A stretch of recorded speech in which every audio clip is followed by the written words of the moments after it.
Good morning.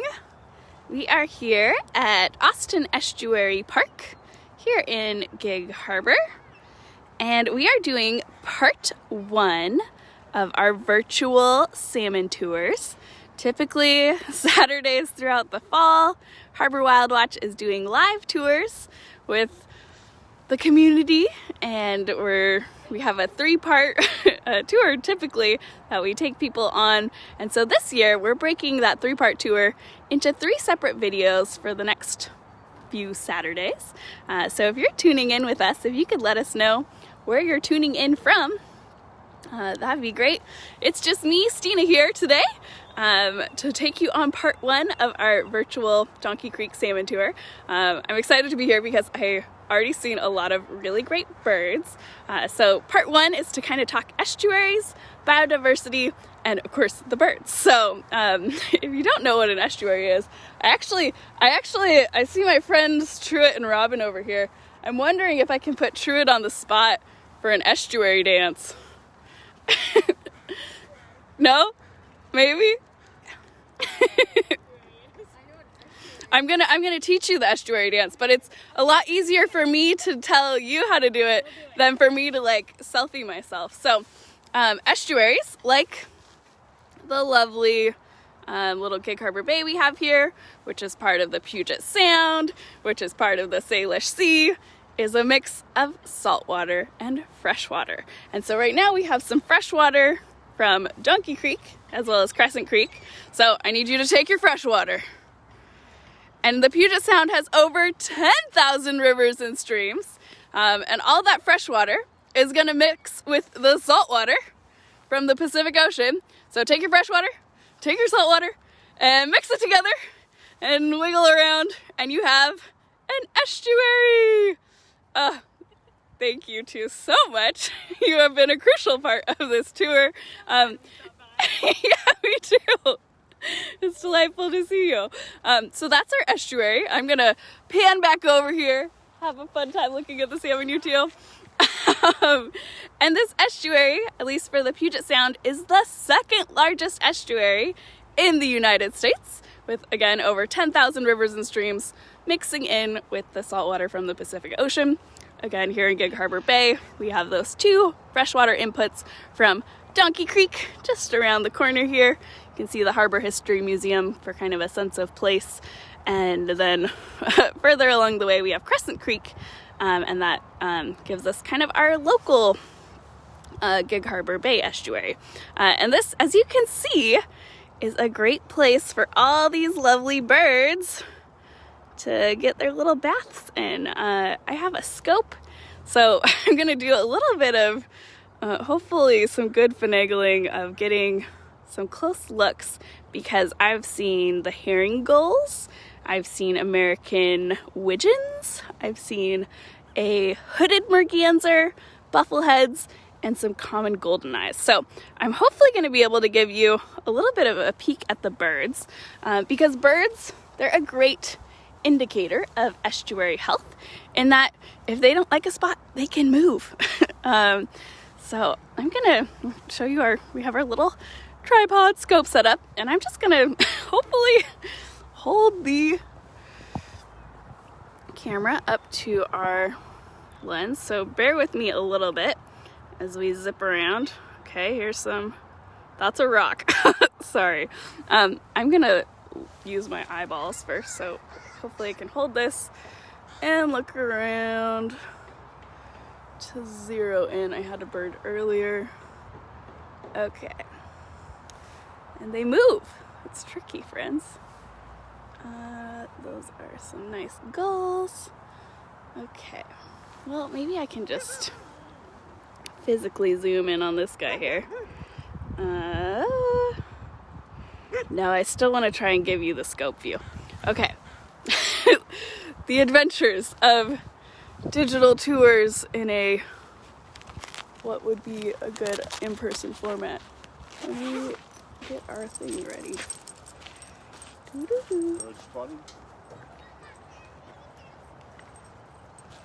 Okay.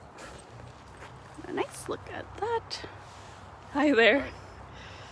All right, so we have our Eurasian, or not Eurasian, I wish, an American widgeon.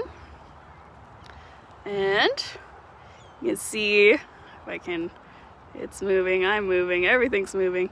It has kind of the cream feather hairdo with the green cheek. Oh my gosh. Sorry, friends. I need like an extra hand to focus while I am also. Turns out my eye focus is different than the camera focus. Okay. Close, close. Where'd you go, bird?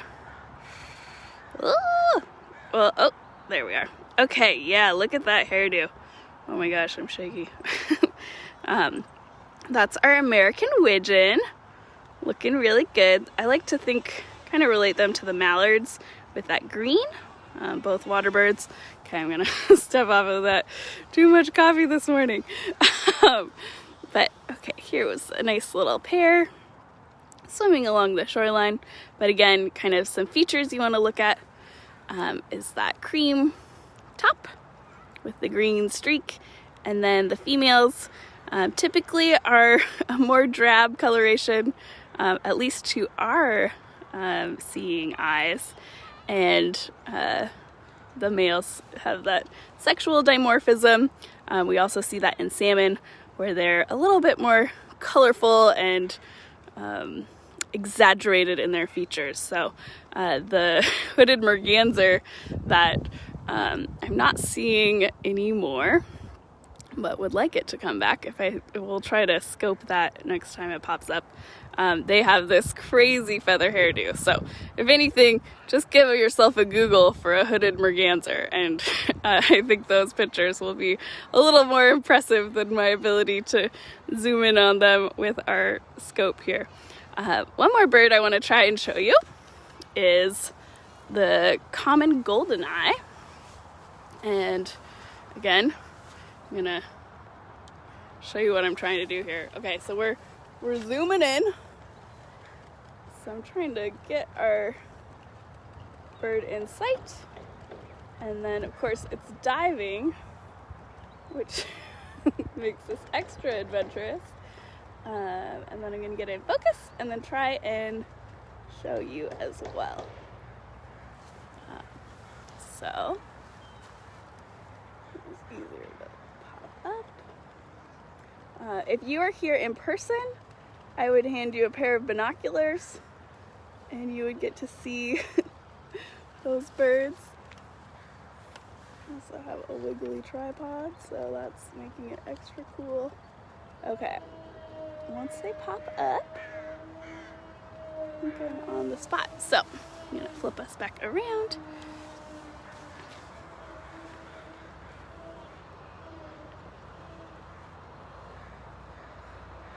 And waiting.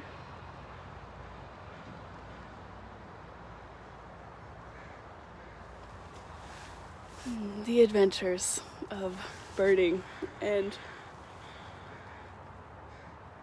Facebook living. All right, so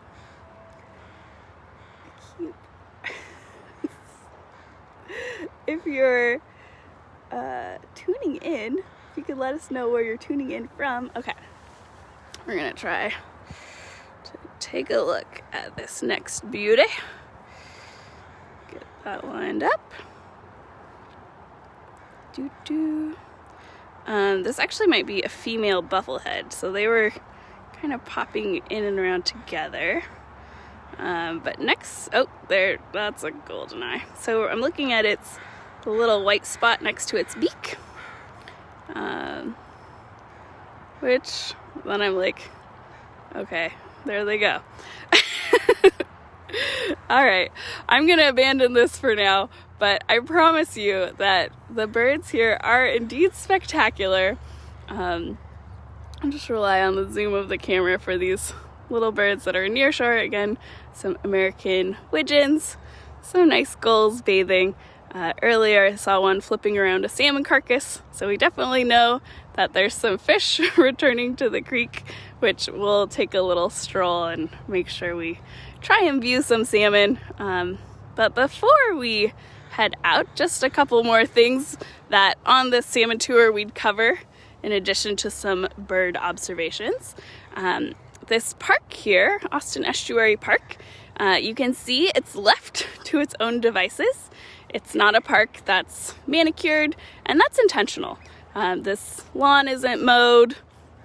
These native plants are allowed to grow and thrive to really provide this natural habitat that our lovely estuary creatures need to survive. So pretty cool that the city has dedicated this park to be in its natural beauty.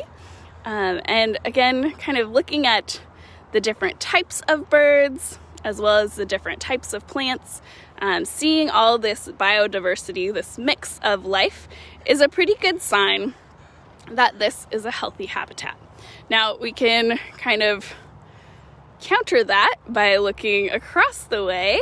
I see some concrete bulkheads as well as some creosote bulkheads, and of course just human development in general. As we've learned more and more, we, I think, have gotten better at protecting our environment. So while boats, you can't just pump your bilge out into the, or I guess you can, that's important.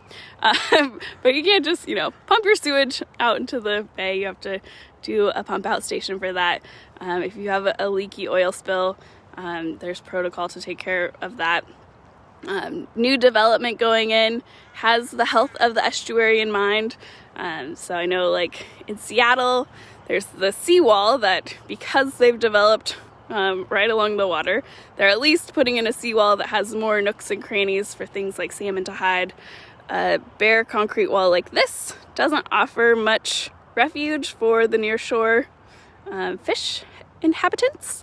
And it also increases erosion in a way because the scouring that occurs is more dramatic than if that wasn't there in the first place. But of course, because we've developed next to the shoreline, it's either kind of redevelop and move back or protect what you have. So as development moves forward, people, I think, are making better environmental choices.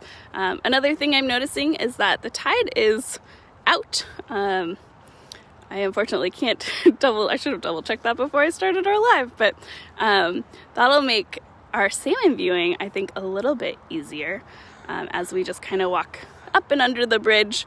The water is lower, and so if there are fish swimming by, I'm certain we will get to see them. So things, again, that are important is just a rich biodiversity in a habitat, and the human will to develop in a way that lets nature survive and thrive. So I'm gonna take us on a little bit of a stroll just around the corner because we can. I'm gonna leave our scope here, so hopefully that's there when we get back.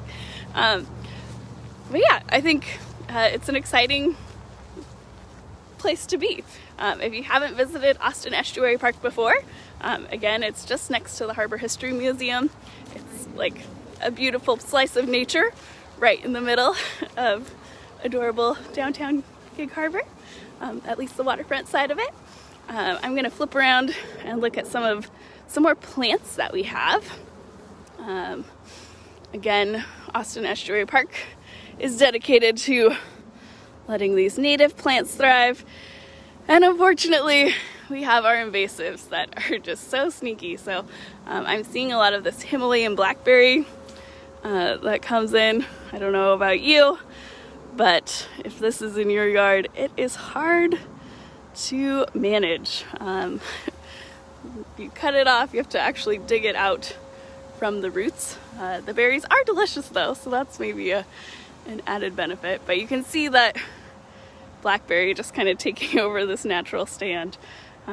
So I know this is a place where we've done some restoration work, so some invasive plant removal as well as some native plant planting. At a future tour, we'll talk about the restoration of Donkey Creek and how people have returned it to more of a natural flow rather than through a culvert. I'm also noticing another invasive species, some Scotch broom, kind of that long green sticky plant sticking up here. It's usually flowers bright yellow in kind of May. So in addition to all these lovely native plants, you can see that these invasive species still take over. So kind of a bummer, but something that we get to deal with and learn about. Okay, we do get to see a fish. It's not a live fish, but these seagulls over here are munching on a salmon carcass.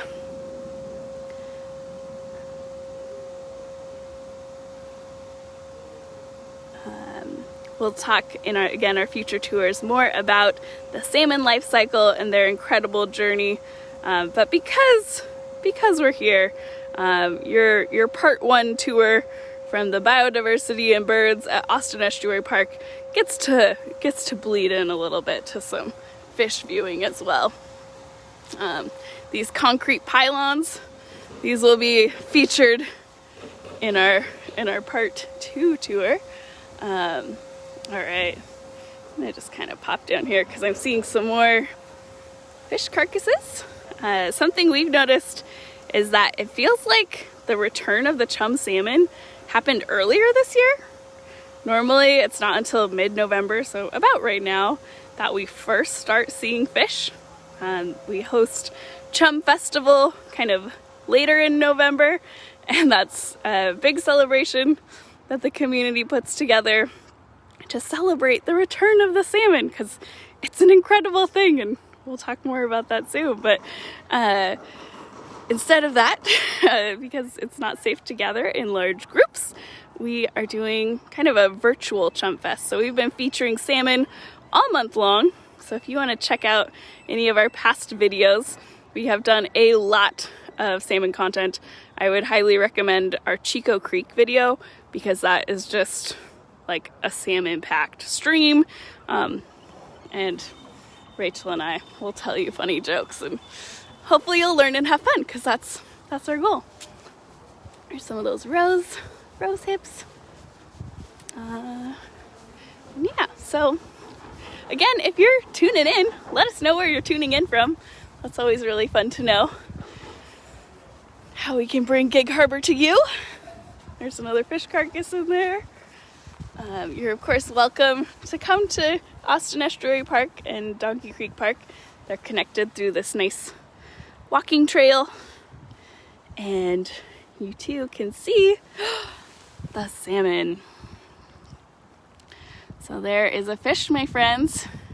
This is kind of what I would call a zombie salmon.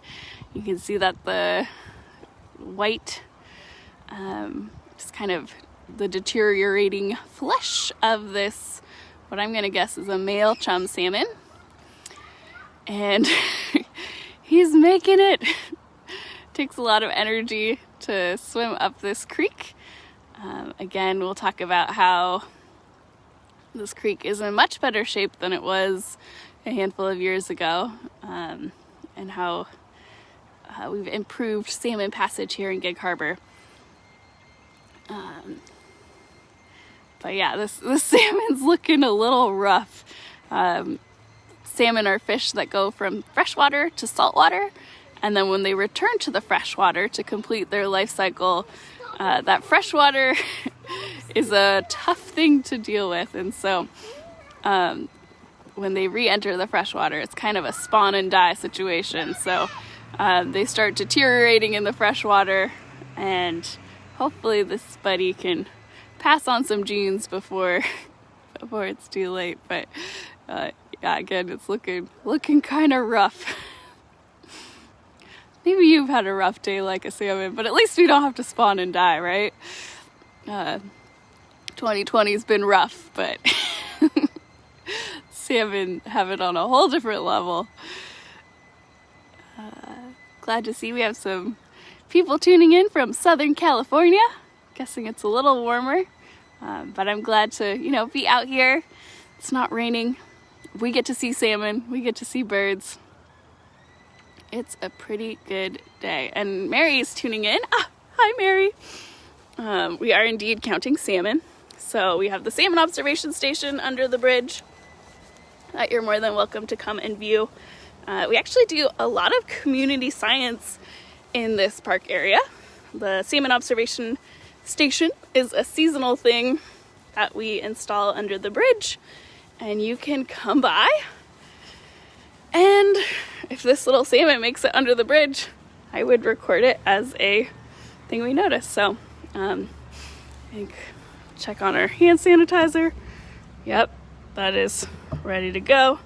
Looks like we have lots of community scientist observations already. That's so exciting. And oh my gosh, someone saw 16 fish, 15 fish. If you haven't made it to Donkey Creek, friends, it seems that now is the time. There is a lot of fish coming back. And oh, there's another one. You can check out some carcasses. Some other community science stuff that we do in this area is more in the back in the estuary where we started today's tour. That is one of our beach monitoring sites. So if you ever want to come play in the mud with me, summertime beach monitoring at Austin Estuary is the time to do that. When the tide is really low, we have this beautiful mud flat that's exposed. And so we go out and measure the slope, which I would assume has been changing as the creek flows over it. Oh, there's actually two fish. Rough looking one and a fresh looking one. Nice. But so we monitor that in the summertime. We also do our other beaches in the winter, but because that mud flat is so extensive, logistically, because the tides are at night, we have done it once and we decided it's too dangerous and too challenging, so we only monitor Austin Estuary in the summertime because we don't want to get stuck in the mud, and our flashlight doesn't work that well over 200 meters, so it's a long stretch of mud to monitor.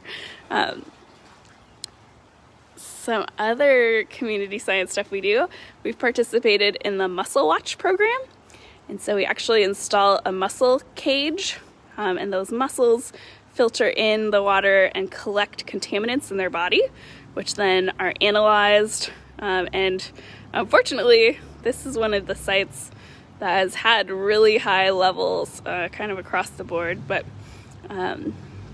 we'll link those results in this lovely video feed after the fact. But it's cool that we can, keep an eye on the water quality. Speaking of which, every month in the wintertime, we have our lovely team of volunteer community scientists, Julie and Kellen and Kendra, and maybe sometimes Frank. They come out here every month to do the Blue Water Task Force testing. So we're looking for fecal coliform out by Austin Estuary Park. So you can see those results on the Blue Water Task Force South Sound Surfrider website. Those are reported every month. And then we also, let's see, those might be all the Salmon Observation Station, Blue Water Task Force, Mussel Watch, beach monitoring. Those are the community science things that we do in this site. So lots of ways to get involved when we can meet in person again.